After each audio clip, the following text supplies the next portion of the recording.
Hello friends, అందరూ ఎలా ఉన్నారు? ముందుగా thank you so much for 7 lakhs subscribers. ఇది ఆల్మోస్ట్ 6 lakhs అయ్యి 1 year అవుతుంది. 7 lakhs అయితే ఇయర్ అయ్యారనమాట. ఎనీవే, ఎన్ని ల్యాక్స్ అయినా కానీ యూజ్ అయితే లేదు. నేను లైవ్లో చెప్పినా ఇప్పటికి కూడా చెప్తున్నాను.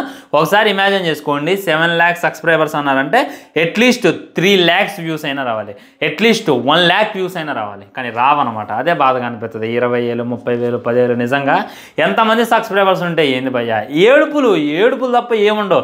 ప్రతి నా కొడుకు ఇందాకల వాడేవాడు ట్విట్టర్లో, నీకు ఎట్టున్నారా 7 lakhs సబ్స్క్రైబర్స్ అని చెప్పి నేనేదో సినిమా గురించి ఏదో అన్నంట, దాన్ని పట్టుకొని ట్రోల్ చేయడం చాలా బాధగా అనిపిస్తుంది అనమాట.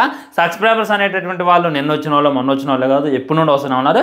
కానీ వ్యూస్ ఇంపార్టెంట్ అనమాట. నీకు ఎన్ని వస్తున్నాయి నిన్న వ్యూస్ అనేటటువంటి యూట్యూబర్స్ చాలా మంది ఉన్నారు. ఆ నా కొడుకులు మాట్లాడేదే నెగిటివ్. మనం అప్పుడప్పుడన్నా పాజిటివ్ మాట్లాడుతాం, అప్పుడప్పుడన్నా నెగిటివ్ మాట్లాడుతాం. కానీ అచ్చం నెగిటివ్ మాట్లాడేవాడికి నాకన్నా ఎక్కువ వ్యూస్ వస్తున్నాయి. ఒక్క వీడియో చేయడానికి 100 కటింగ్లు చేసేటోడికి ఇంకా ఎక్కువ వ్యూస్ ఉంది, ఇంకా ఎక్కువ రీచ్ ఉంది. వాడి మీద పడి మీరు ఎందుకు ఆడవరు, నా మీద పడి ఎందుకు ఏడుస్తారు? ఇంక ఈ 7 lakhs సబ్స్క్రైబర్స్ పట్ల అయితే నేనంత హ్యాపీగా అయితే లేను. Okay, thank you. మీరు నన్ను ఫస్ట్ వీడియో ఇలా ఉండేది, ఎకరాల స్థలంలో ఒక యానిమల్ ఫామ్, దాంట్లో మొట్టమొదటిసారిగా ఒక చాలా చూస్తున్నావు, నేను చూసింది చూస్తుంది అంత నిజమేనా?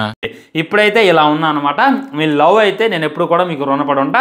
మీరైతే నా సబ్స్క్రైబర్స్, నా ఫాలోవర్స్ అని చెప్పి నేను ప్రౌడ్గా చెప్పుకోను. మీరు నా ఫ్రెండ్స్, మీరు నా ఫ్యామిలీ మెంబర్స్.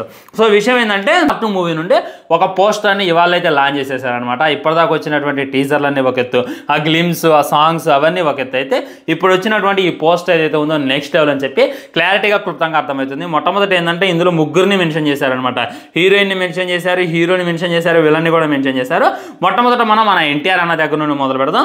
ఎన్టీఆర్ అన్న వెపన్ చూస్తుంటే నిజంగా కొద్దిగా యూనిక్గా ఉందన్నమాట. ఆల్రెడీ టీజర్లో దీని గురించి చెప్పారులే, కానీ ఇదంతా ఇంపార్టెంట్ అని చెప్పి మనకి టీజర్ చూస్తున్నప్పుడు అనిపించలే. కానీ ఇప్పుడు చూసుకున్నట్లయితే ఇదే మెయిన్ ఇంపార్టెంట్ అని చెప్పి క్లారిటీగా అర్థమవుతుంది.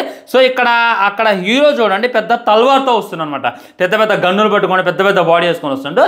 కానీ మన విలన్ ఎన్టీఆర్ చూడండి, చిన్న వెపన్తో వచ్చేస్తుండు. అసలు ఆ ఇమాజిన్ చేసుకోండి, అంత పెద్ద హీరోని ఈ విలన్ ఏదైతే ఉన్నాడో ఇంత చిన్న వెపన్తో కొట్టగలుగుతుండు అని అంటే ఎంత దమ్మున్నటువంటి వ్యక్తి ఎన్టీఆర్.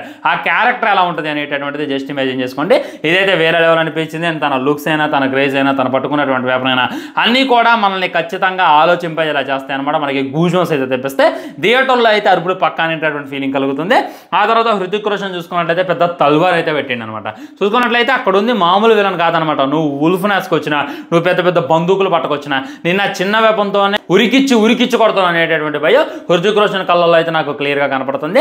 అంత పెద్ద తల్వార్తో వచ్చిండు అంటే అవతల ఉన్నటువంటి విలన్ ఎంత ఇంపార్టెంట్ అనేటటువంటిది, ఎంత తోపు అనేటటువంటిది ఒకసారి ఇమాజిన్ చేసుకోండి. ఆ తర్వాత కైరా చూసుకున్నట్లయితే తను కూడా కన్నుపట్టుకుంది. మనం ఆ టీజర్ చూసి రొమాన్స్ కానీ ఆ ఎక్స్పోజింగ్ తప్ప ఈ అమ్మాయి అంతగా ఉపయోగపడదులే అని చెప్పి మనమైతే అనుకున్నాం. కానీ చూసుకున్నట్లయితే వేసుకున్నటువంటి డ్రెస్ అయినా, కాల్చేటటువంటి గన్ అయినా అన్నీ కూడా యూనిక్గా ఉన్నాయి అనమాట. అంటే తన క్యారెక్టర్ కూడా ఏదో ఉండబోతుంది. ఇక్కడ హృతిక్ రోషన్ చూసుకున్నట్లయితే ఒక ఎన్టీఆర్ని ఎదిరియడానికి వోల్ఫ్ నాస్కి వస్తుండు, హీరోయిన్ తీసుకొస్తుండు, తనకున్నటువంటి టీం మొత్తాన్ని తీసుకొస్తుండు. మరి ఆ కబీర్ ఎంత పవర్ఫుల్ అనేటటువంటిది జస్ట్ ఇమాజిన్ చేసుకోండి. ఈ పోస్టర్ మొత్తం మీద నాకైతే ఎన్టీఆర్ బాగా హైలైట్గా అనిపించిండు.